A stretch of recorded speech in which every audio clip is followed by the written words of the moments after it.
You're sleeping hard. Yeah. Well, I was gonna let you sing and let the whole world hear that. Just sing. cut, Same cut. thing. Yeah, that's fine. I'm having a couple of technical difficulties. A lot. Yeah, Everybody's, everybody's good? yeah. Yeah. You guys are good. All right, welcome to Nerdamania, the round table. And I'm Jim, being joined by Tiggs. Say hello, Tiggs. Hi guys. And Foxy. Say hello, Foxy. All right, we had a couple of technical difficulties earlier, but I think everything's cool now. All right, let's jump straight into it. We were talking about the billboard from Fox, the whole thing dealing with X-Men Apocalypse, the whole controversy around that. I started with you, Tiggs. We couldn't really hear what you were saying, so let's go ahead and just recap everything. How do you feel about it? Oh, so my issue was for people to say, I get what people were saying, oh, it's violence, using violence against women to sell movies. But the reality of it is, if you've never really paid attention to Mystique, then you should just watch clips of Mystique where Rebecca Romaine was rolling around, not saying a word for 3 movies, but killing people with her feet. And Yeah, Jennifer Lawrence that was awesome. was doing the same thing. So, That Yeah. you What better do care. you think about it, Foxy? What's your take on it? Mystique. Okay, so they're trying to make her like a really like strong main character in the movie race, and that's perfectly fine. But like, she's an assassin. Okay, and Yeah. for Apocalypse to just come out and just grab her by the throat, because this is somebody who can sneak up on you and kill you with like a napkin, you won't even know till you're dead. But to have her just getting choked is basically saying like, this is a villain in the movie that plays absolutely no games. He does not care. Yeah. He is just like, I don't care who you send after me, I'm about business. And your little assassin or whatever, yeah, I can just break her like that. Like, I think that it's not promoting violence against women. It's just like this really badass villain who's just all like, yeah, I don't take no stuff. I mean, well, Mystique can't take any stuff. Because you remember, anybody watch X-Men Evolution?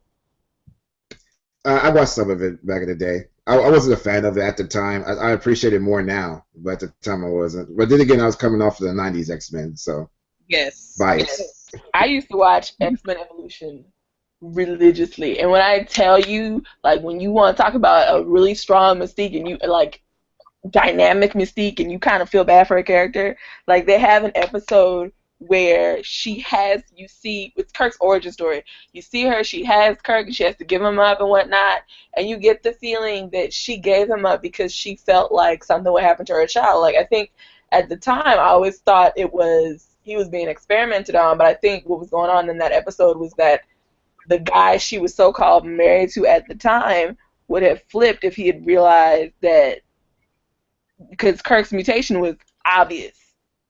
So he would have flipped if he had seen a new Yeah. baby. And so you get that she was in distress. She didn't want to give up her kid, but she had to give up her kid else because she knew her child would die. So if you want to come at me about that type of violence against women, like just the stuff that Mystique actually had to go through, cool. But don't talk to me about violence against women when you got a mutant assassin fighting a mutant god. Yep. For God knows, I didn't even watch the movie. I don't care personally, but I don't see that as violence against women. I see that as a fight that she needed to fight, and unfortunately, you're gonna get choked out by Apocalypse. It's Apocalypse. Apocalypse don't care. He doesn't care. So, He can choke Jean Grey. Like, what does it matter?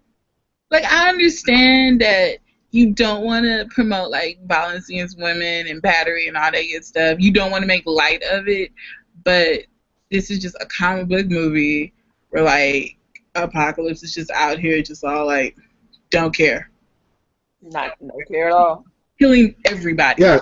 Everybody. Just keep Let's throwing ask this question. killing everybody. Now call me when they got Apocalypse raping people. Then I'm gonna be like, excuse me, that's not how this story goes. I think the actress who plays Sansa Stark has had enough of that. That's all. Enough. Enough. No. No more rape Is scene. that Game of Thrones spoiler? Yeah. Yes, Is that Game of Thrones spoiler? yes. Wow. Horrific rape All scene. right. Awful. All right. Let's ask this question. All right. Let's say we do take this as violence against women. What do we do next? Like, are supervillains not able? Are they not allowed to beat up female superheroes now?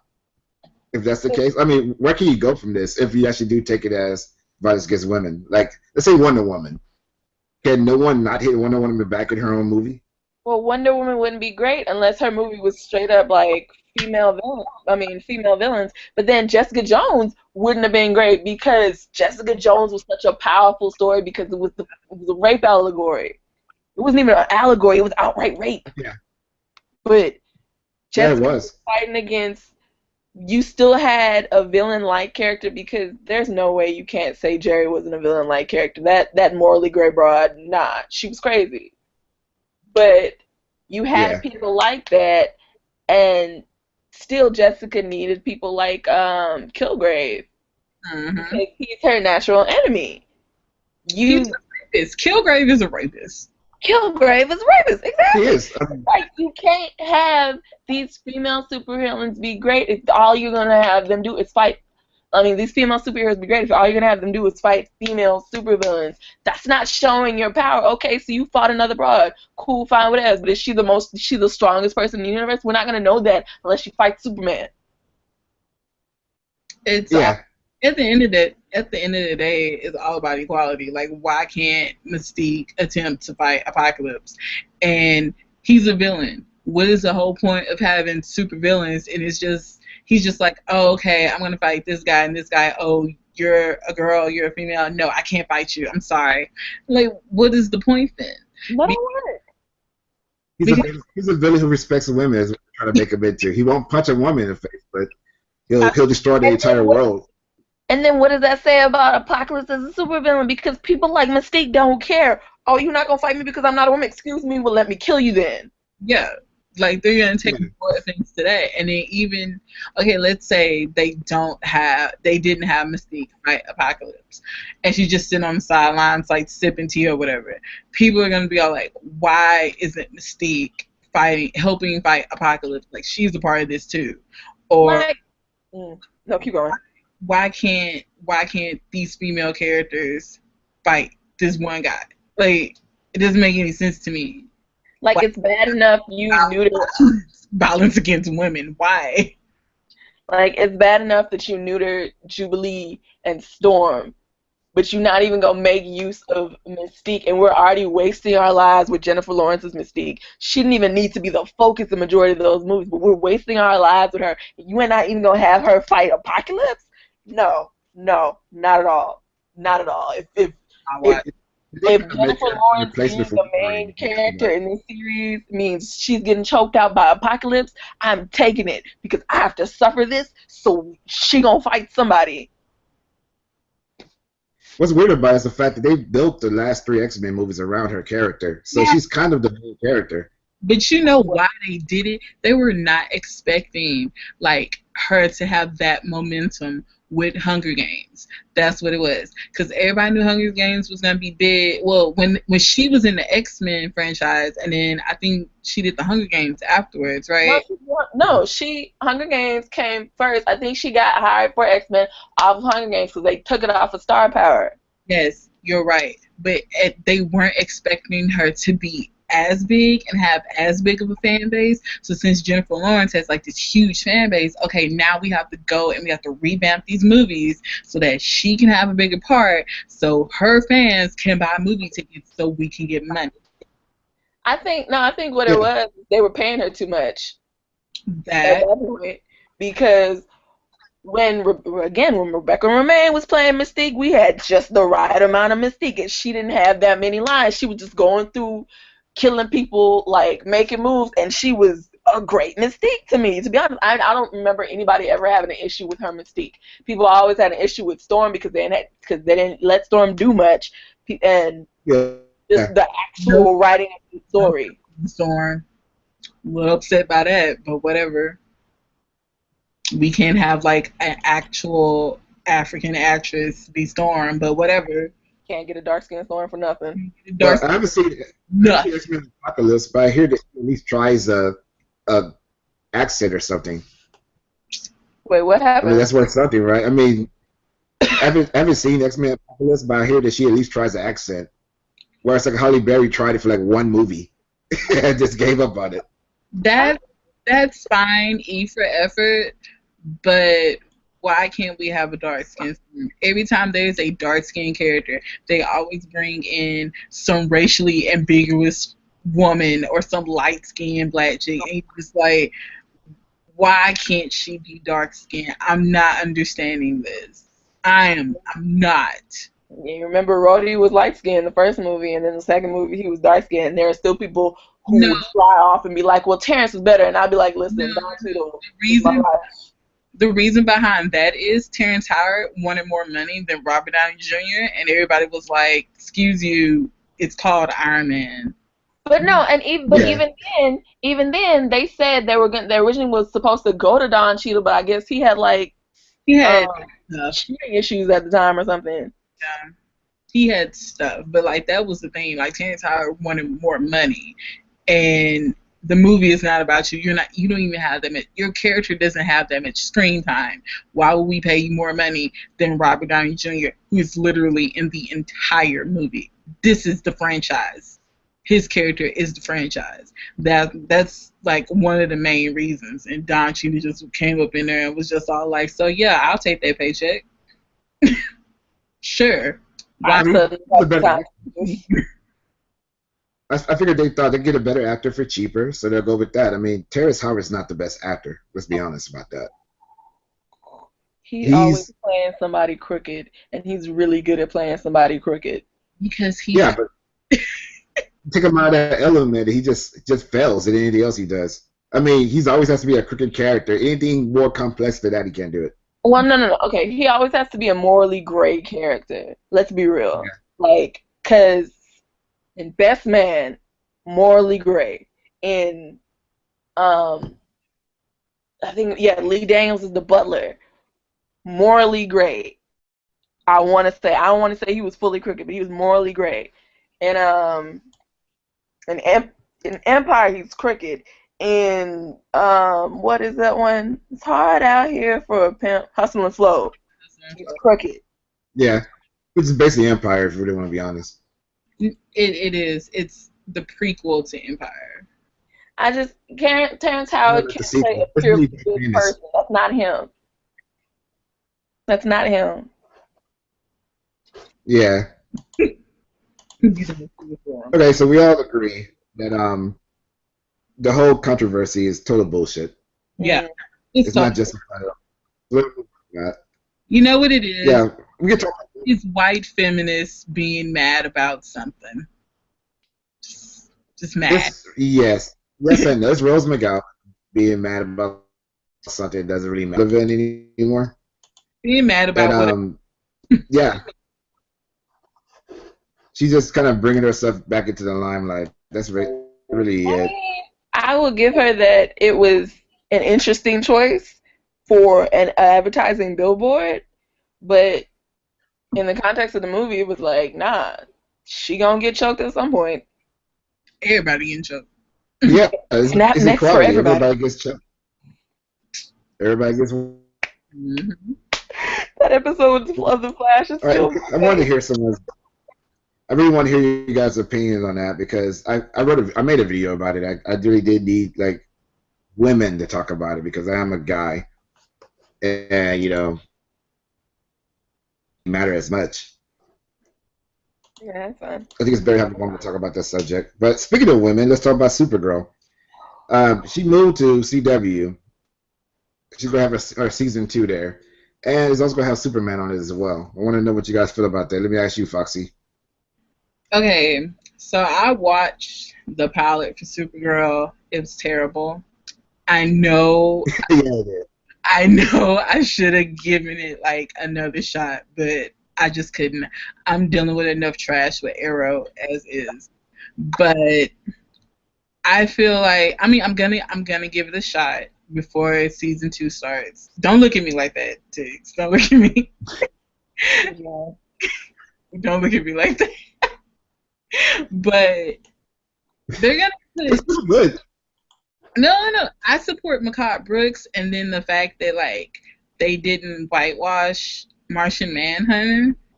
I'm No, here. they didn't. I'm here for it. Like they have Mehcad Brooks, they didn't whitewash Martian Manhunter, and like I am all for like female protagonists. So like I'm gonna watch it. So Courtney, Tig, stop judging me. Anyway, they're bringing in Superman, and Yeah, just why? Because I feel like that's gonna take so much focus away from her. Just like I know there was a huge controversy or like an issue or whatever during the first season where Superman inadvertently comes in and he like saves people or whatever and basically stole her moment. So it's just like, are they gonna bring him in season 2, even though it's only for a few episodes? Are they gonna bring him in to steal her moment? And then are people like throughout the rest of the season gonna be like, well, where's Superman? Because they keep pulling the focus away from her, and that's what I don't like. If this show is called Supergirl, make it be about her. I don't care about Clark Kent. I don't. I'm sick of it. I don't care. I want to know about her. That's it. I don't want anything to do with him. Like, okay, so they're cousins. Ooh, okay, whatever. What about her? So, well, in all fairness, they did kind of give us a little bit more Supergirl by episode 6, but which God, it took 6 episodes for us to really get Supergirl in. And how long is that? Yeah, I mean, to be honest, what I'm hoping for is I want them to introduce Superman so he's not such a crappy cousin who only texts her and sends her emails instead of actually call her every once in a while or showing up to visit. Just to show, like, hey, here's Superman, and then make him go away for some reason for they won't have to deal with him anymore. He's Because like, apparently he's only going to be on 2 episodes so far. he's like the in and out cousin that hit you up on Facebook, and then you see him at the reunion once, and then he just leaves. He makes his plate and he leaves. Just text you up. What's up, fam? first of all, Congratulations. let me get my rant in. Let me get my rant in about Supergirl for 2 seconds. All right, go ahead. Now, Jim, you remember I had that whole post when the plot leaked, and I watched it twice, and I was like, what is this bullshit? And they didn't do a thing about it when the pilot went out either. I was like, excuse me, Jesus. Now, as far as Superman, if he has to come in, all I ask is that we bring in Tom Welling, we put him on another Earth. Perfectly fine. In fact, because of the Flash, they could reboot the whole of Supergirl and tie it in and put her on another Earth from the one she already on right now. Call her Power Girl, walk away with it. But as far as the whole let's tease out Superman and have him save her one time, oh my God, I remember that episode. It was the worst episode. I remember everything about that episode because Cat Graham was sitting there talking about, so who is Supergirl? What is she? Is she like Superman? Does she have the same powers as the cousin? And she just wanted to. I remember she had a whole thing about how she wanted to come out of the shadow of Superman so she can. Let me take on Superman's villain and show people I'm great. And as she's doing it, she gets knocked the hell out, and guess who steps in to save her behind? Superman. And I was like, did you really waste my life for a silhouette? A silhouette. It wasn't in the budget. It wasn't in the budget. They had to use a silhouette. It wasn't in the budget. I wasn't even mad that it was even a silhouette. It was just the simple fact that they brought him in. Why did you even write this script to say she's not going to be Superman? She's coming out of his shadow, but you bring him in to save her anyway? What? Like I said, in all fairness, he did send a nice text afterwards. He was like, you got this.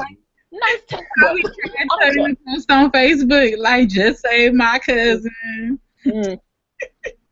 Fly to National City, hashtag YOLO. I think the best way for Supergirl to go forward is for them to legit put her on another Earth and call her Power Girl and let her do what she does, because this Earth with Superman ain't working out. Here for Power Girl. Ain't working out. Here for Power Girl. Put her in another suit, call her Power Girl. Cool, fine, whatever. She still gets Mehcad Brooks, fine. She still gets her homeboy, fine. Cool, fine, whatever. But continuing on where Superman is a thing and you bring in Superman as a thing, no, no, no, that's not gonna work. And then which Superman you gonna bring in? Because anybody like bringing in any Superman that is not Tom Welling is a stupid idea. Tom Welling he looks like Henry Cavill. That's the whole reason Henry Cavill even looks like a good Superman, because he looks like Tom Welling. So bring him in, cancel out that Earth, and put Kara on another Earth where there is no Clark Kent. And go on, she can go on her life. I think personally they chose to have him in 2 episodes just to get Tom Welling in it. That's basically the reason. He has a busy schedule, so they're probably just working him in. What? Also, they talked about a 4-episode event, where it's like a 4-episode crossover. I think it's going to have something to do with Flashpoint, and I think somehow they're going to interact Supergirl into like their Earth, and basically she'll be in the main Earth and leave Superman by himself. I think eventually they're going to phase him out. All these hints with Flashpoint. Like, are we done talking about Supergirl? Are we going to talk about the Flash? I guess everybody said what they need to say about Supergirl, right? You guys don't like Superman being on it. My only issue with Supergirl, and there was a point that you made, because I just wanted to know what the hell Tom Welling's doing. He's doing some show. He just got greenlit for a new show that he's going to do. So I think he's probably going to fly in, pun intended, and basically shoot like 2 episodes and then go off to go do his other show and maybe make special guest appearances every once in a while. Oh, that's fine. I just want to see his face. That's it. Yeah. I don't, but okay. Oh, before we move on, any one of you guys actually really watched the first couple seasons of Smallville? Yes. Wasn't there so much drama with the Luthors, right? There was a lot. Oh my God! And you know what? I don't know why they didn't just call Michael Rosenbaum to be Lex Luthor, because they never made that distinction that this is entirely different Lex Luthor. They were trying to say it in BVS, but it wasn't there. And I was like, you should have just called up Michael Rosenbaum, because he was a great Lex Luthor. But he wasn't even like a Lex Luthor in like B versus. Well, in B versus S, are we talking about that Lex Luthor too? Because this is Eisenberg. Lex Luthor was giving me like Riddler feels. I'm just saying. Yeah. He was Riddler. The Riddler. Yeah, him and the Joker and like Mad Hatter, like a Mad Hatter, like all mixed together. Like the redcoats are coming, the redcoats are coming, and it's just all like, girl, what? What are you doing? What are you doing? Like I can't. I'm sorry. I had a moment. I can't. Well, in his defense, I know some people who act just like him. A couple of my friends that play Magic the Gathering, just like him. So there are people just like that out there in the world, but I don't know if that's the right version of Lex that we need, to be honest. I'm saying that there aren't people like that in the world. I'm saying that his rendition of Lex Luthor, he could have tweaked it some. Yeah, it was too over the top, yeah. He, in my opinion, is still getting their feet wet with their movieverse. So, like, your characters have to be on point. Like, going back to Iron Man. Iron Man in the comics, basically, same rendition as in the movieverse, Marvel movieverse. And, you can go with that with, like, a lot of other characters. And it's just all like, okay, my Lex Luthor is like this. Like, gives no fucks whatsoever. Hard ass, badass, all around. Yours is just I don't know. Yeah, it wasn't that good. I mean, I like Michael Rosenbaum. He has another show he's doing right now that I really, really like a lot. But we're not talking about that. Okay. That's sidetracked. I mean, it's not the same. Yeah, I don't want to get sidetracked. All right, let's go into the Flash since we're talking about Flashpoint and we're just talking about the finale. First question, I'll start with you, Tiggs. Which had the better finale, the Flash or Arrow? So I didn't watch Arrow. I guess the show like midway into the third season. You gotta ask D about that. But the moment Felicity decided she was gonna drug Oliver, I was like, well, I'm out. And then they killed off Laurel, and I was like, whack canary.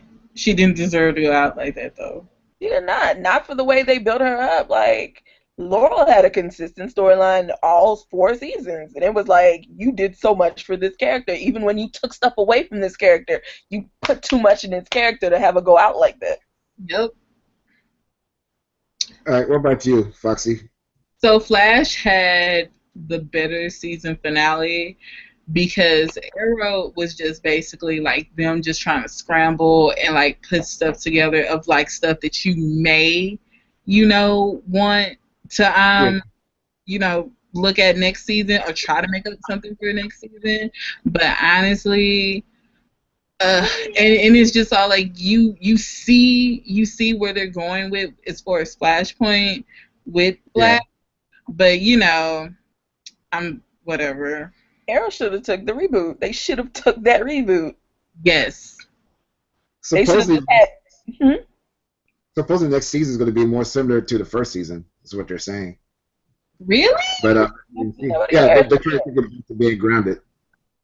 They should have took a reboot. You should have seen Barry randomly go across, and then for some reason Oliver's in a whole new place, sitting there like, I don't understand. Excuse me. Okay, new life. That's what should have happened, to be honest. Foxy disappeared on us. Mm.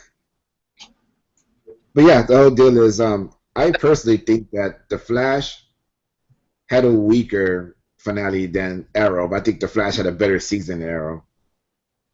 That Zoom fight, it was weak. Let's be honest, it was pretty weak. After the ass beating that Zoom gave him, it was weak. I mean, I get that, but like, if you think about it, Arrow has like so many inconsistencies. Like, at least with Flash, it's just like a straight shot. Like, what's kind of going on. And as far as Yeah. Arrow, it's crazy, especially like, and I know the Felicity fans are gonna probably get at me, but especially this whole like Felicity and Oliver and the whole, well, I'm gonna break up with you. Oh, well, I'm gonna stay with you, and all this good stuff. And the thing that I don't like is why is Diggle? Why did he re-enlist?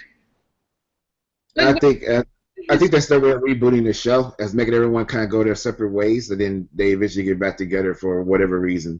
Kind of like the Avengers or something. Or Oliver and Felicity don't need to get back together. Like, that should never have been an endgame couple at all.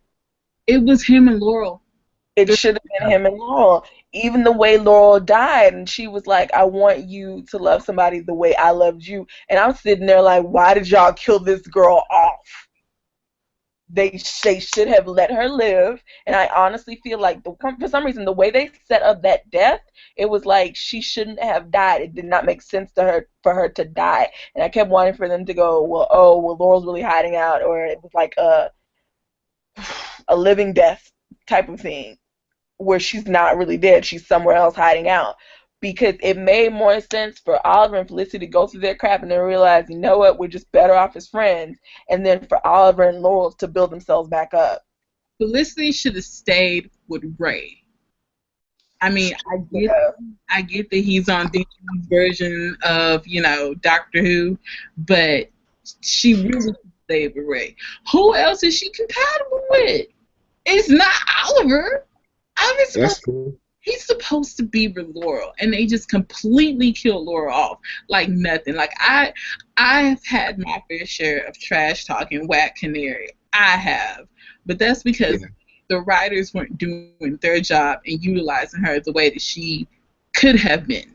That's what I was upset about. But and also they cast like these pretty girls who like, okay, are you gonna fight or nah? Like, really get in there, but.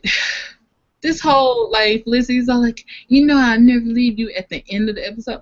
Why? You already left, girl. Stay gone.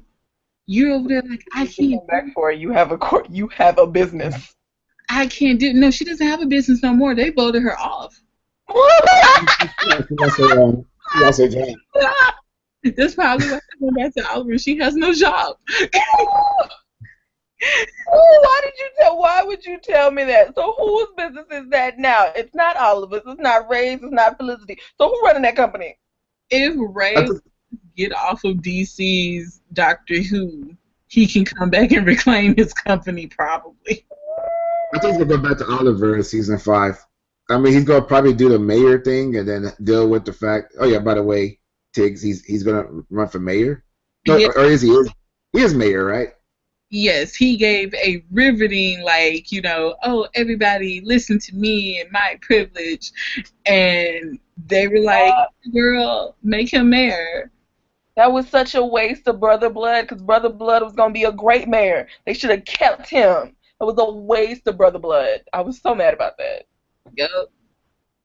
Yeah, like I said, the whole season was inconsistent, but I like the finale better than I did the Flash finale.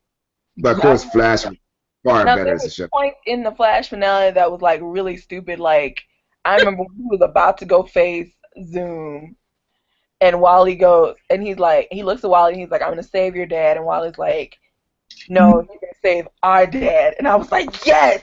Every line Yeah, after that, stupid. Yes, because it happened so quick. But he was just like, don't worry, Wally, I'm going to go save your dad. And it's like Wally was just all like, no, you're going to go save our dad. And I was all like, that's right. You save your daddy. You save your daddy. And I love calling him White Shadow. Yeah, Wally called him that once, and I took it and I ran with it. I love yeah. it. So it's just like him and White Shadow are bonding, I guess. But Wally was so upset. He was all like, me and Barry didn't get to say. At all. Who were yeah. y'all to decide on, how to, get this guy or whatever? And Ooh. I still have processed the fact that, like, Barry's the Flash. Okay, Y'all been lying to me. all y'all been lying to me. Like, not even all y'all, just Iris and Joe, just like, and Barry a little bit. But like, this man I'm thinking like, this dude does not like me. I don't care for him. We clash. And then only to find out that this is the guy who gave up his powers for me, like your stepbrother in a Oh way. my God. And Adopt- you gotta give it to Keenan Lionsdale because when he came in, he was looking at them and like, "What do you mean? What happened to my dad?" He looked at Iris and the look on his face when he looked at Iris was like, you didn't even think about me. You didn't even think about how this affected me." And then like when he went down, when he left the room, I was like, this boy is about to go pull a Jax and get Barry out. And sure enough, engineering his life away. I need Wally and Jax to be on screen together. They need to be black boyfriends. Like no, they yeah, need to be they need to be carefree black boys together. Jax needs to be Wally's friend, and Wally needs to be Jax's friend. They need to come in and out of each other's shows like, "Hey, friend, what's engineer, up?" What'd you say? engineering bros. Yes, they need to be engineering bros. They Speaking need of to have board, conversations about. They need to be like, "Guess what these white people did today?"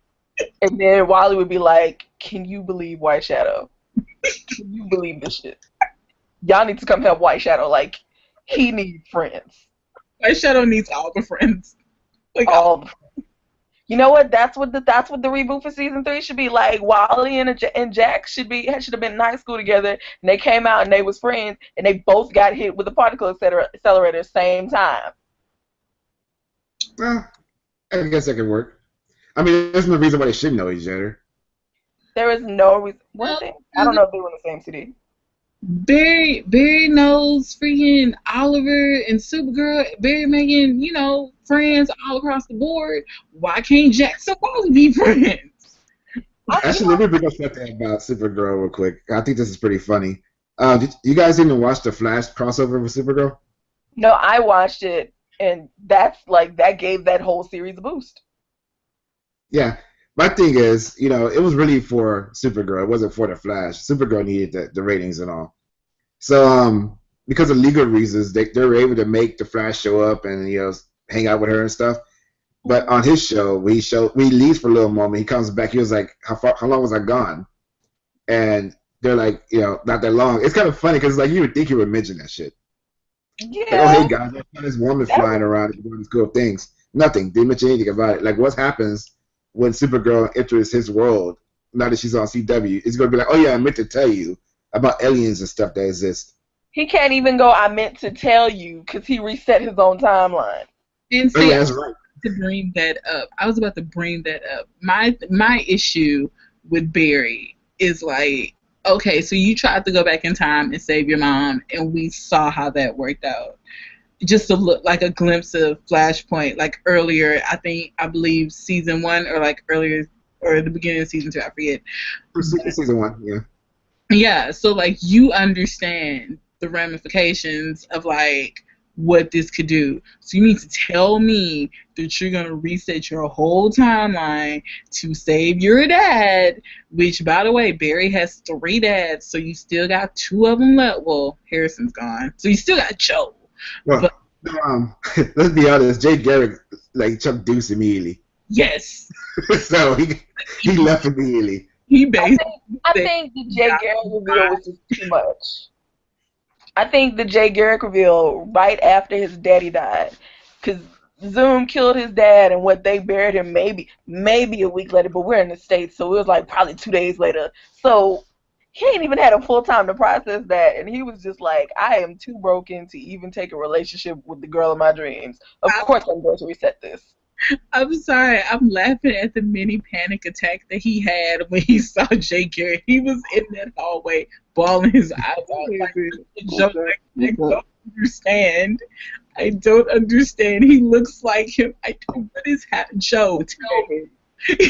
Greg, and when he gets that cry face ready, you just don't Yeah. die. But No, when Joe cries, everybody cries. everybody, Everybody. Like, there is. don't kill my children. But I don't. I got really teary-eyed when his mom was reading him the dinosaur book. Oh, Mama Speed Force. Yeah. Barry walking around like the Speed Force is a new religion. Like, may the Speed Force be with you and all of you. Like, have you heard about our Lord and Savior, the Speed Force? I was just about to say that. Well, when he was locked up in that cell and he looked at Iris like, Iris, you look this good to me, and I was just like, and he's just like, I'm so mad. Iris was like, I don't understand. Don't be mad at me, babe. Like he was like, I don't care about none of these cats betraying you, Iris. How dare you? We were best friends. We was in diapers together. How you gonna do this to me? You my woman. You my babe. You babe. You ain't even get to be babe for real yet. Oh my god. I loved it though. I don't care what I loved it way better in comparison to Arrow. Oh, I gotta say, like Grant Gustin be all up in his fields, and then Patton be in the background, like that. Just like they be ripping off each. Like you gotta love the Flash because the whole cast just be feeding off each other. So Grant go, and everybody else be like, yo, shut up. It's so great. You're standing right now. You're like standing, Ooh. Mr. Gustin, right now. Like, listen, Grant, him and Gina Rodriguez, the CW just needs to do a cry off, and whichever one you makes me cry wins today. Right. But I really do think Grant Gustin just took this role and ran, and it's just like, I don't care what you say, it's the best Flash to me right now. I really think that him, Joe, and Cisco should have sang over Henry's, casket, the I'll cover you reprisal, but Yeah. because when I tell you Joe can sing, Yeah, you can. he can sing the line off. I wanted him to really get in there. I'm not even going to attempt to try to sing it because I cannot sing. I can carry a tune with a bucket. But if he would have bust out, because he spoke for Barry, because Barry was all like, I can't take this, I need to leave. If he would have just sung just 5 notes, I would have been like, yes, with this name. Oh, lover, I will cover you. Yes, cover you. Yes, all of it. All right, Fox, I have a question for you. Okay. It's off subject, but it's kind of curious. So you're dating Grant Gustin, right? I wish. And he really pisses you off. He does something that really makes you mad. And you're like, I'm done with you. I'm leaving. And he just puts his head down raises it up, and then just tears, crying like only way he can. And you know he's acting, but he's doing a really good job of it. What do you do? You know what? I, I can tell. You know you're crying with the man, but at that moment, I can tell you with the. I would be like, know that you're faking it. I know darn well that you're acting. I watched The Flash, sir, and he would just be like, tears, like, no, babe. I'm just like, I mean, why you gotta do this? Because you know if you cry, I'm gonna cry. Like, come here. Like, let me hug you, rub you back. Like, I'm sorry. I don't even know why we were fighting. I don't even know. Like, you want some juice? you know, you want some hot cocoa? Like, I feel right now. He would make me cry to the point that I would just drop my bags and be all like, I guess I'm staying. What about you, Tick? I want a season 3 Flash prop when it's done to make up for all of this. I would have What been about you, so Tick? mad. I would have threw something at him. No, you not. No, you no. You did wrong. You not. Oh my God, I wouldn't have been able to make it. I would. Oh my God, he would have What if started he says, crying at me, and I'd have cussed him out while I was crying at him, and put with his head on my shoulder, just rubbing his back. Fuck you, nigga. Fuck you. what if he gave you the baby don't leave me, they fall down the hallway and cry like you're Jay Garrett? No, you know what? So Grant Gustin was in Glee, and he was a wolf, Yeah. and they had like the little jackets and stuff. All he had to do was sing. What? Try and sing I Want You Back. Like he tried to get Blaine back on Glee. So it's just so that's all he would have to do, and I'd be all like, God damn it, Grant. Oh baby, give me one more chance. And they had the choreography and everything. It was just like, well, you know. It looks so weird watching that, knowing that that's Grant Gustin. It's just like, Grant, what are you doing? Stop it. Stop it. Be out the room. Oh my gosh. Oh God. All right, so everyone's saying the Flash season finale is better, basically. Aside from But you. it was. Not for me. I just like I just like the battle at the very end of Arrow better than the battle at the end of Flash. But like I said, the whole series is better, the whole season. So Well, that's I like the fight at the beginning of the season finale of The Flash because Barry was mad. Barry was like, "You killed my daddy. I'm gonna take you out for real." And then the pettiness with Jay to take that moment from him. He was like, "Nah, you ain't gonna kill me. I'm gonna kill me." I was like, "Yes, Jay. Why are you so great? Why do we keep calling him Jay? His name is Hunter. That man's name was Hunter. Hunter Zolomon. Hunter Zolomon. You gonna put respect on his name." Hunter said, "You not gonna have this moment. I'm gonna take this moment because you ain't ready to have this moment." The fact that he would not let Barry grieve, and then he has to show his ass off, like while he's presenting the race to him. Just like, we get it. You work out. You got on these tight leather pants, but you literally had to show your ass off, just like petty, so petty. I'm not gonna let you grieve. I'm gonna let you know I look better in these suits than you. Just he's basically taking damn near everything from Barry. Somebody on in the Dat Flash hashtag on Twitter was all like literally Zoom has taken everything. What more? It's next thing you know, he's gonna like take his girl, and somebody replied, "I don't think that's gonna happen." I'm like, you can't put it past him because Zoom is petty. Who is petty? No. That's how season 3 gonna start. Iris is gonna be dating Hunter Zolomon. Oh man, it's gonna be so awful.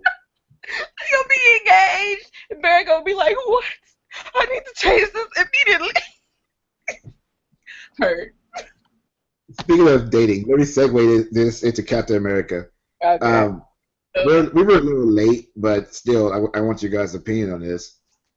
There was a petition for Captain America to have a boyfriend. I wonder what you guys thinking about that. I'll start with you, Tig. Well, I'm a Stucky fan for life. I listen, listen. I watched Captain America 1 and I said I am in love with this bromance, and somebody wrote me a good fanfic and I was like, I'm here for that love. And then Captain America, like Winter Soldier, you see the entire shift. The whole movie changes when Bucky's mask comes off and he's like, Bucky? And like Steve was like, forget all this government stuff. I need to go get my friend. And then in Captain America 3, it's still very much I need to go get my friend. So Yeah. for the movies, it's totally understandable because the relationship they tried to say between him and Sharon didn't make sense. Like for Oh, how they edited the movie, it looked like they kissed immediately after, like within a day of Peggy's funeral, and it came out of nowhere, and it was just like, this is messed up. No, they didn't see that right because in Winter Soldier, he didn't want anything to do with her. He barely wanted anything to do with her, and then he's interested in her when he realizes that that's his ex-girlfriend's, his not even fully ex-girlfriend, his not girlfriend's niece. love. It's just niece, I think. Yeah, his crush. Yeah. Like in the comics, because listen, I've been looking at a lot of Captain America stuff in the last year, and in the comics, it totally, like, you can see where Marvel was like, so they're not together, but Loki, Steve kind of has a whole lot of feelings for Bucky, and it's there. But you also see the way Steve moves with Sharon, and it's like, you know what, OTP.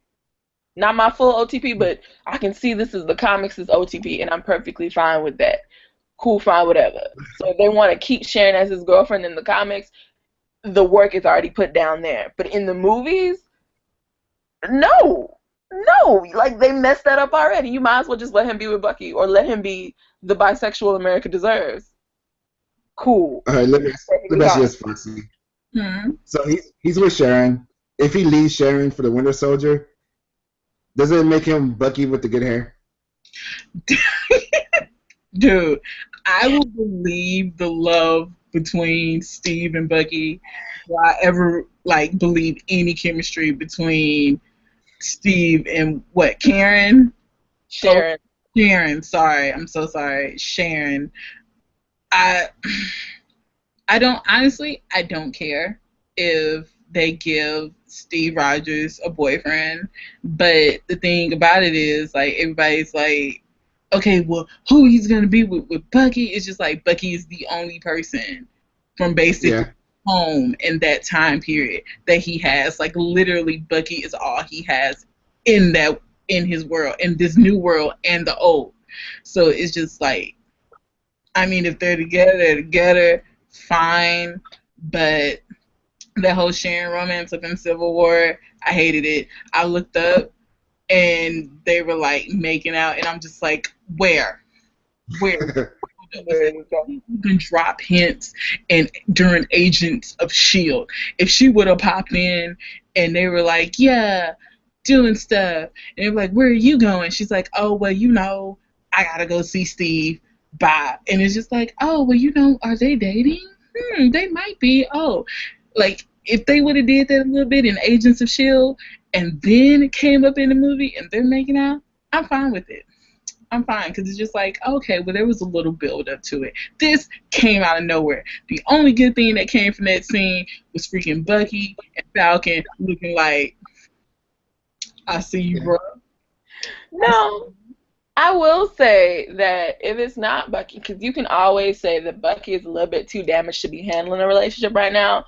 Sam is always a great choice. Would be a great boyfriend for Steve. Would he? Sam is so perfect, like great boyfriend. But I do think like Sam needs to get his story arc also developed. So there's Yeah. that. I think it's not even about who to put him with. It's just the fact that there has been no evidence that like Steve Rogers is maybe bisexual or Well, I anything. think there's a lot of evidence. Well, maybe I'm missing it. I don't know. Maybe I'm missing it. aside from like the whole Bucky thing, you have to like stray away from Bucky. Like aside from like everybody trying to ship him with Bucky or whatever, he's never just like really just kind of looked at another girl. Because like in the first Captain America, like in the first Avengers, he's like, oh, well, Peggy's pretty, or Bucky's all like, yeah, like I'm gonna hook you up. We got dates and da da, and he seems interested in women. Okay, there's never been anything to make us believe that like he might be that's just out there like that he might be into men. So that's my issue. Just like you, all of a sudden, just because everybody reads good Stucky fan fiction and stuff like that, it's just like Steve's gay, and it's just like I don't where if you show evidence that's not Bucky related, then I'm with you. I'm with you. Okay. Though I will tell you, like Marvel,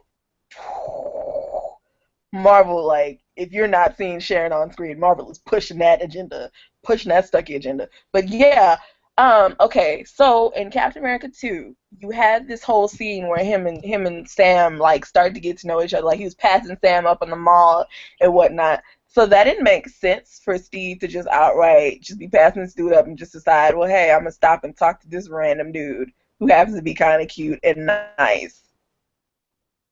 Well, he is like kind of out of place, to be honest. He has no friends, no real friends. Yeah. Out of place, and he just decided this one guy, this one random Sam, and not no other person, not nobody in S.H.I.E.L.D., just this one guy I saw out on the mall. And we smiling all up and down at each other, and it's just like. I think you read a little too much fan fiction. No. Like, honestly, no. I was never a Steve Sam person, but I will admit it was the fan figures who sat down and said, look at this scene, and tell me how this makes sense if he wasn't trying to talk to Sam. And I was like, you know what, girl, I see you.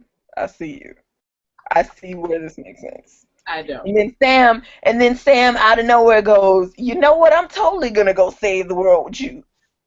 Who does that?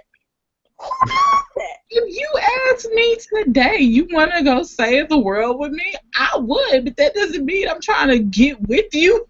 To somebody you just met like a day ago? I mean, I'm not doing nothing. We always look at it differently, and you perfectly right. But just because Steve didn't say, "Hey, me and old dude," but when you purely looking at it as an interest type of thing, Steve went out of his way to talk. Well, I don't know if he went out of his way to talk to Peggy, but it was there. Steve went out of his way to talk to Sam. He didn't have to talk to Sam. He didn't have to do nothing with Sam. And then he could have been interested in Natasha, but he could barely trust her.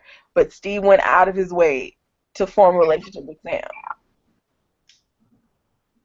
Well, yeah. You can read that as friendly, or you can read that as romantic. It don't matter how you read it, but it's still a fact. Steve went out of his way for Sam. He showed actual interest for Peggy, and he would destroy the world for Bucky Barnes. Yeah. All right, let's move on to more news about him. Captain Hydra. That really came out of nowhere. Of course, it was probably only done to like take a little shine away from DC Rebirth, but Foxy, how do you feel about it? Do you think it's just a publicity stunt, or do you think they're actually gonna run with a real story that leads to him really being in Hydra? It's trash. It's trash. Why in the world would he be a Hydra agent? And they're like, oh, what it got him at birth? Why would you single out this one little boy, this one sickly little boy, and just make him a Hydra agent? Why? It makes no sense. Like, because nobody knew that he was gonna be Captain America. Nobody at that time. If you grabbed him from when he was a little boy, nobody knew that he was gonna be that. Like, he was sick, he was sickly, he was weak, he was a small kid. Why? It would have made more sense if they picked out Bucky and was all like, yeah, you gonna be a future Hydra agent. So it's just like, okay, but What? It makes no sense. It's it's like they're trying to tarnish the brand, and I don't like that, and it's disrespectful. You know, this character is made from like two Jewish dudes, and you're just all like, yeah, Hail Hydra, who is like the equivalent of Nazis. Why? Why? You don't believe it's just a publicity stunt? Like, just like, If it is, it's a horrible publicity stunt. If it is, it's horrible. And yeah, find new avenues for it. I don't like it. No. Now, here's the thing. As I said, I am wasting my life in Captain America right now. And I like Captain America, the brand, because it allows me to really just sit down and look at all of the Captain Americas. You know, like Bucky Barnes, Sam. I haven't gotten to Isaiah Bradley yet, but it lets me look at all the Captain Americas. Now, if you wasn't paying attention to Captain America before Captain America Steve Rogers #1, you wouldn't understand where this is coming from. Is it a bad move? Was it in bad taste? Yes. Was it not seated? It was seated. Like, it was seated. If you were reading, like, Captain America Sam Wilson, Captain America Sam Wilson leads into an event. Well, it doesn't lead into an event. It crosses over into an event called Avengers Standoff. And in Avengers Standoff, the Avengers had beef with Maria Hill because what they had been doing is they put a bunch of supervillains in this town that was essentially a prison, and they brainwashed them to think they were other people entirely. And the problem was none of these people got trials, none of these people consented to it. So they had the Cosmic Cube, and the Cosmic Cube had basically turned itself into a child because they put all the pieces they had together and decided, oh, I'm being an 8-year-old child. And they were coaxing this child to brainwash all these people. So when Avengers Standoff happened, like, a bunch of the supervillains had gotten back to themselves. Like, you have Baron Zemo came out. The Red Skull came out. All of them came through, and that's where Steve even got to be young again. And when you see Steve come back and be young, Steve's like, okay, Sam, you can stay Captain America, you can keep the shield, it's perfectly fine, we can both be Captain America. You go off, and you think it's all fine and dandy, and then Steve Rogers #1 comes through, and it's like, something's wrong here. But just as Fox said, there is a point because it makes no sense for them to have gone all the way back and just decided, oh, we're going to pick out Sarah Rogers and her son and bring them into Hydra. That's where the problem is. That's where you can see the crack in the storyline. That's where you can tell this is not true. There was no way Steve Rogers could have been Hydra that whole time. There's no reason that this woman decides, I'm going to pick Sarah Rogers of all people. Like, she just happened to know that Sarah Rogers was being beaten by Joseph Rogers, and I don't like that they made Steve's daddy a wife beater. But continuing on, it is because of that, and there are parts of Steve Rogers #1 where you see the Red Skull and you see Baron Zemo. They're both Hydra, but they're doing different things. Baron Zemo is just being Hydra, like doing his regular Hydra, which is. It's Hydra, but it's not Nazism Hydra. But you still have, like, Baron Zemo is just villain to be villain, doing his stuff. I still want to rule the world. I still want to rule it from the underground. I still want to change the course of where the world is going. Cool, fine, whatever. The Red Skull is, I actually used to run with Hitler. I'm doing this white supremacy crap. And somebody... I had to read this to where they said that the Red Skull had gotten control of Kobik, which is the Cosmic Cube, the child Cosmic Cube. Baron Zemo had gotten control of Kobik at the end of Avengers Standoff. I didn't read the end of Avengers Standoff, so if somebody didn't tell me this, I wouldn't know. But it still stands to say that because because Red Skull, being the white supremacist part of Hydra, being somebody who came in at the beginning of Hydra when Hydra was a cell hiding in Hitler's Nazis, it makes sense for him to go, okay, rewrite this part of Steve Rogers' history and make him be Hydra, make him work for Hydra, make him do what we need him to do. That makes sense. Yeah. But you can also, there are parts of Hydra that is white supremacy, and there are parts of Hydra that is just like, we're supervillains, we really don't care. And in the first Captain America movie, Like when the Red Skull comes out, he says, "All right, listen, we just needed Hitler to get to a point." Yeah. And I think Marvel had been trying to say that. Now with the advent of Agents of S.H.I.E.L.D., I noticed a lot of people came back up and they were like, "Oh, they're really Nazis," and I'm like, "What? What?" Because I didn't watch Agents of S.H.I.E.L.D. None of that was coming across to me because I remember that scene in Captain America #1. Red Skull looks dead in the face and he kills those people who came from Hitler, and they were like, "Hitler wants to know what the hell y'all doing," and Red Skull's like, "Listen, I don't need Hitler anymore, so y'all can go die." Yep. But the way they're saying him now, like, people are right to say it's disrespectful to the creators because of how they're going about it, because this Captain America is coming off looking as a white supremacist, and it's not showing up. Like when Sam comes in, like he still crosses over into Sam's run. It's not showing up, but you're still looking at Steve like something shady about you, but he still seems to be like Sam Steve. Yep. And he's still like, even in his own book, like he's doing horrible things, but he still feels the regret and it's there. So I hate Nick Spencer because he's writing these storylines, and I know this is wrong, but I'm sitting there going like, how is this going to play out? Because what happens when Steve wakes up and realizes what he's doing? How is Steve going to live with himself knowing that he was doing Hydra work, and he was not even just evil Hydra, he's white supremacist Hydra, and it's a And see lot. that it's just if he was just like evil Hydra, like we're just villains, just being bad, doing what we do, taking over the world, maybe, maybe. But like white supremacist Hydra, no, thank you. Because I mean, you can't. And I see where people want to say, "Oh, Hydra's not Nazis." It's not that. It's really not that simple because, like I said, Red Skull's Hydra and Baron Zemo's Hydra are doing two different things. And even in the comic, Baron Zemo is like, "I'm really pissed off at the Red Skull. I don't like this guy. He is messing up my function." And they're doing 12 different things. That whole cut off one head and 7 arise, that means there are different types of Hydra cells with different ideologies. Yeah. They still have that main Hydra, we want to control the course of the world's history thing going on. But you cannot say that all of Hydra is Nazis. You cannot say that all of Hydra is white supremacists because you still got Sitwell. You can say Sitwell wasn't black, but you can't say he was white. Why would a black person? Why would a not? White supremacy is white supremacy. They don't take minorities. So what cell was Sitwell in? If you sitting here talking about he's Hydra, which part of Hydra could he have been in if Hydra was white supremacist the entire time? What part of Hydra could he have been in if Hydra was Nazi the entire time? No. I think that there are different cells of Hydra, and they were doing different things all of the time. Now, when the Red Skulls came back, he said, "Nah, we're gonna go." He took his cell and he went out. He's recruiting people. He's recruiting white supremacists.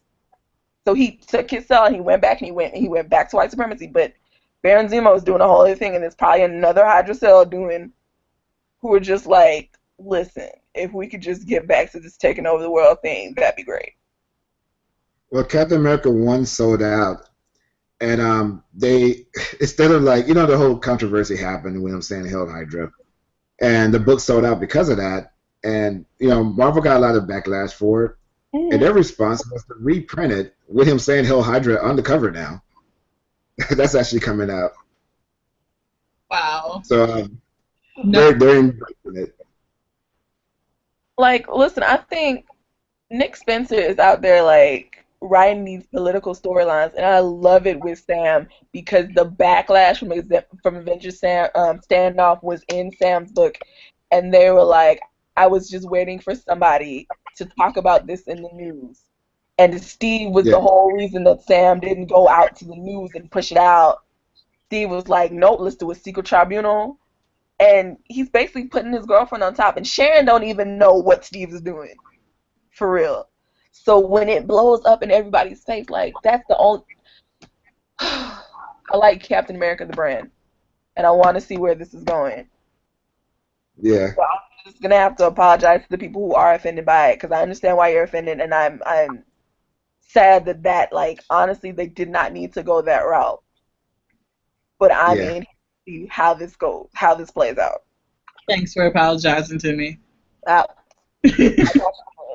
I got you. All right, we're gonna move on to the last few things of the show. First thing is Black Panther in Civil War.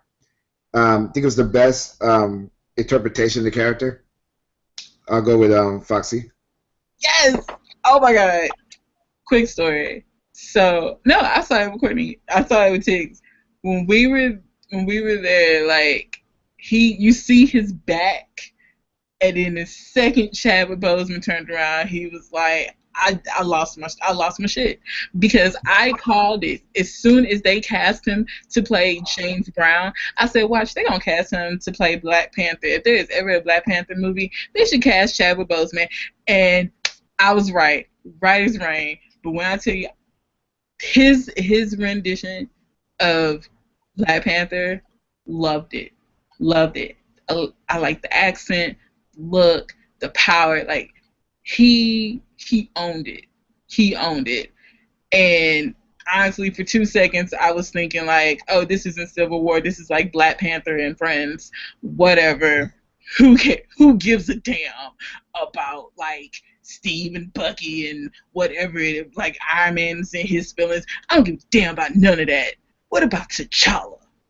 I care about T'Challa. Like it's he did such an amazing job. Like I'm literally at a loss for words, and all I'm gonna do is fangirl because I love T'Challa. I do. I love the character of Black Panther. I do, and I think Chadwick Boseman is a great actor. And to the fact that they combined them two, and he took to the role so good. I cannot wait for this Black Panther movie. Like I want to turn up the whole weekend just at the movies, just all like I'm gonna watch it back to back to back. Don't care. I'm here for it. All right, Tiggs, what do you think for Black Panther to appear on screen? Um, so I can't say if it was the best rendition because I've literally only ever had the Christopher Priest version and the Black Panther that was in Civil War, the comic. But Chadwick Boseman did the best job. Like I was not ready for the shade that he threw on every single one of them. And he was like, listen, y'all can have y'all petty arguments, but I just want to know how to find this dude, how to kill this dude, because he killed my daddy. And Chadwick did it. And I like that he was lurking around in the background, like, trying to catch the whole story. He was like, huh? What happened? So he slid out the back and he was like, let me find this other dude, see what he got to say. And he came back and he was like, listen, it's too much anger. It has fueled me for far enough. You going to jail. You going to actually go to prison for this. I'm not going to kill you. You're going to actually go to prison for this and all the harm you caused and all those people that you killed in those cells because they didn't deserve that either. But I would have been perfectly happy if he'd unleashed all those Winter Soldiers because I wanted to see that fight. Yeah, it would have been awesome. That fight. I actually respect the fact that the movie was about Iron Man and Captain America going against each other. And, of course, movies like this usually end with them teaming up. But they actually went straight up to the end, them against each other. That's not seen that much in movies where it's two heroes fighting against each other. Like, just to segue to Batman v Superman for a moment. It all kind of it was all resolved at the end of the movie. I wonder what you guys feel about that. Like versus Civil War, how they fought completely through the movie versus Batman v Superman, they team up at the end. I think Batman needed to know that Superman was not here to play games. Or that they could be besties because, like, your mom's name's Martha, mine too. OMG, we're besties. First of all, it's for everybody. First of all, Steve and Tony both have best friends named James, so they can't talk. Yeah. Best friends named James who they will act a fool about because maybe Tony hasn't needed to destroy the whole world behind Rhodey yet, but the look he gave Vision, I didn't even hear what he said. He was just like, I'm gonna turn you into scrap metal, I swear to God, if my friend don't make it. Oh my God. Tony was ready to do some subdivision behind Rhodey. I was like, yes, Tony. Serious Handle damage. that dude. Serious damage. Oh my Yeah. god. But as far as Batman v Superman, I didn't have an issue with it being resolved because it needed to be resolved because Superman was literally looking at Batman like, this problem is bigger than me. I need you to get over your issue with me so we can handle this other dude. B versus S was basically Bruce working out his issues with Clark because Clark was out there living his life trying to, fix his situation, and Bruce was just basically doing stuff that he probably shouldn't have. A ton of stuff. Like, he stole that. So the whole scene where he stole the kryptonite from LexCorp, I was like, so you blew up a building? There were people in this building. Which wasn't as bad as Lex blowing up the entire, like, the Capitol building with his secretary in it. You couldn't, like, I was so mad. I was like, you couldn't just hit her up on the phone and be like, hey, go to the bathroom real quick. That was probably his way of like making it seem like he wasn't involved in it. He's like, well, my secretary died in the explosion as well. But I think the problem with the movies, it doesn't flesh out these kind of things that happen. We're left to guess the motivations and the reasoning for some of the things that happen in the movie. Can I just insert? I just loved how Black Panther was all like, oh, so y'all about to fight? Yeah, I'm about to go work out my issue, but didn't even go back for him. Was just all like, nope, done. Done. I'm not helping nobody. What, Tony? Nah, you handle that, bro. You know what? And you can talk about fan fiction all the live long day, but it's because of fan fiction that I knew exactly what scene they were going to play out when I saw that car on that back road, even though it didn't make sense to me because you see Tony's parents having a full conversation with him in broad daylight. So I'm like, why were y'all on a road in the middle of the night? On an abandoned road in the middle of the night. I wasn't trying to talk back. That is true. There's a little inconsistency with it. And, I mean, but because of fan fiction, like, that scene played out damn near every way that a fanfic would have had it play out. They crash into a tree. Tony's dad gets out the car, and Bucky kills him. And the difference is that Maria Stark was still alive. In every fanfic I have ever read that has that scene, she's always dead on impact. Yeah. And you can tell that it is because Bucky killed his mother. That's what sets Tony off. Yeah, because he says it. He says, you killed my mother. Not, you killed my parents. Oh, I just saw you kill my dad. Shoot him point blank. It's just like, you killed my mother. And it's just... He wouldn't let the dad slide. It wasn't a big deal. But the mom, yeah. Like, yeah. I'm pretty sure if Bucky had just let Maria bleed out, Tony would have been like, you couldn't even call 911 for her, for real? But he was like, no, you killed my mama? Yeah. And that's how I know Marvel doesn't have this whole violence against women thing, because you see Howard get shot. But with Maria, you're looking at Bucky's face the whole time. Yeah. Crazy. I have one more question. Foxy, you had a comic book you were reading you want to talk about? So I was reading Faith. I'm just going to talk about it for like 2 seconds. And this is like number 4. And I just wanted to rant because I feel like, who is this? Valiant? I don't think they had enough faith in this. Pun not intended. But like, they literally just shoved like her backstory, there's plot holes. They just shoved everything in like these 4 issues, and only to kind of find out like, oh yeah, well she's getting another story arc. Okay, I'm hoping that they take it a little slow, but when I tell you this kind of moved too fast, and there was just like too much stuff that they act like you were, oh, well, if you would have read this, then in Faith, then you know X, Y, and Z. You don't know anything. Like, it's, I don't know, it's a lot, and it's missing a lot, and I really hope with the second story arc that they, pace it a little bit, because I hope Valiant has a little more, like, up in it, but that's all. I just wanted to rant for 2 seconds. Well, tell us what the book's about. So basically, Faith is a plus size superhero. She, by night and by day, she's just like some blogger at a newspaper or whatever, a magazine, I'm sorry. And she's a nerd. Like, she's super nerdy. Like, even if you look in her apartment, there's like a little Hulk plushie, but it's not the Hulk and all that good stuff. And she used to be part of this team, and of course, they split up, and like her ex-boyfriend was in it, but now he's like a reality show star or whatever, and he's with this skinny chick, and someone's going around stealing like not inhumans, but like basically like mutants, and they're killing them. They're testing on them and they're killing them.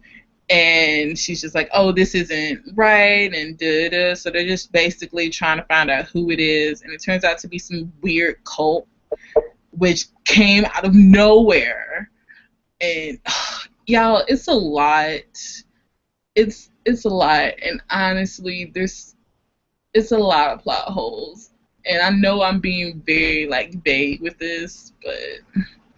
Hey, that's how we talk about comics. Be vague so we don't get away. Yeah, like I'm a little put off, but I liked it because like I'm plus size, and you look and you're like, oh, another plus size character, even though I will say in Bitch Planet they do have all different types of body sizes and races and all that good stuff. Awesome, but this one just focused on the one, and I liked it because it's projecting a positive body image for like a superhero, but they rushed it, and had they not rushed it, I would like it so much more. So much. Okay. All right. What have you been reading lately? Oh, me? I just got done with East and West Volume 2, but as far as like ongoing comics, Yeah. Spider-Man Miles Morales' run is pretty good. Like, we just had an issue where Gank kind of like outs him to an X-Man, and that caused a rift in their friendship. So that was it was a good issue. We're still making our way through the Discipline. Oh God, that trash. Listen. Don't waste your life on the Discipline. Read Insects instead.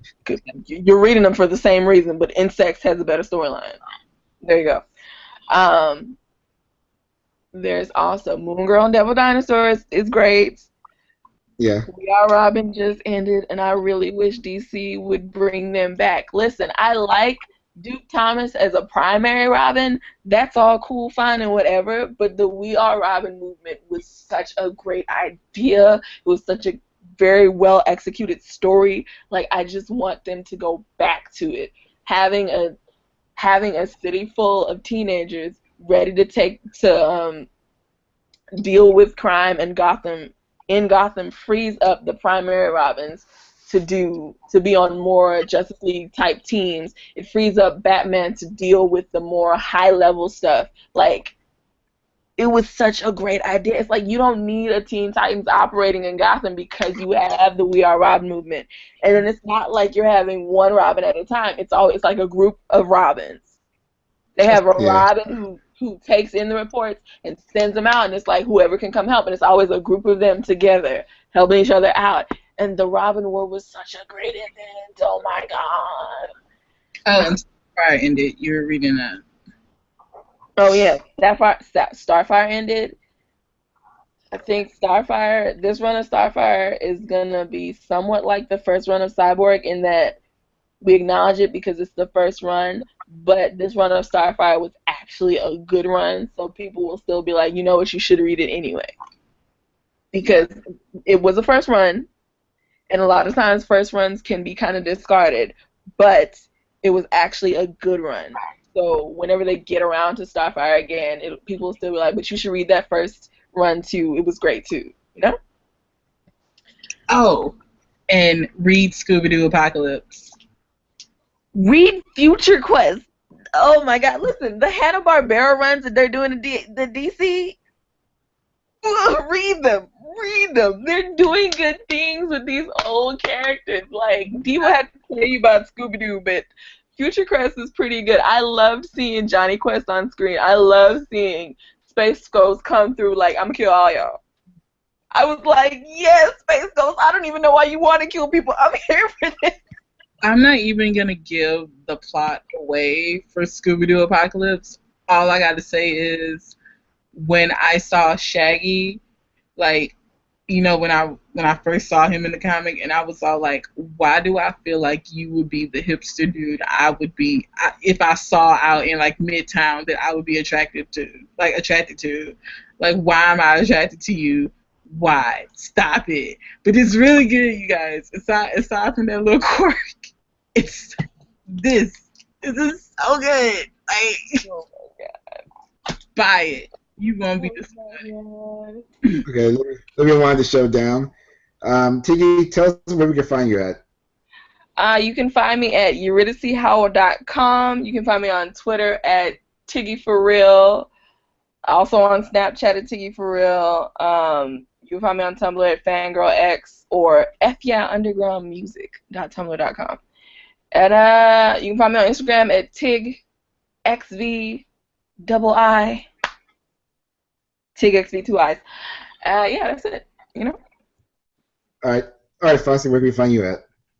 You can find me on Twitter, Snapchat, and Instagram at WickedKitsune3. You can find my blog, my WordPress. Please don't judge me for that. I'm working on it, you guys. It's called ohmyfox.com. Yeah, that's pretty much it. All right, I'm Jim from Nerdamania. All right, you guys take care. Bye.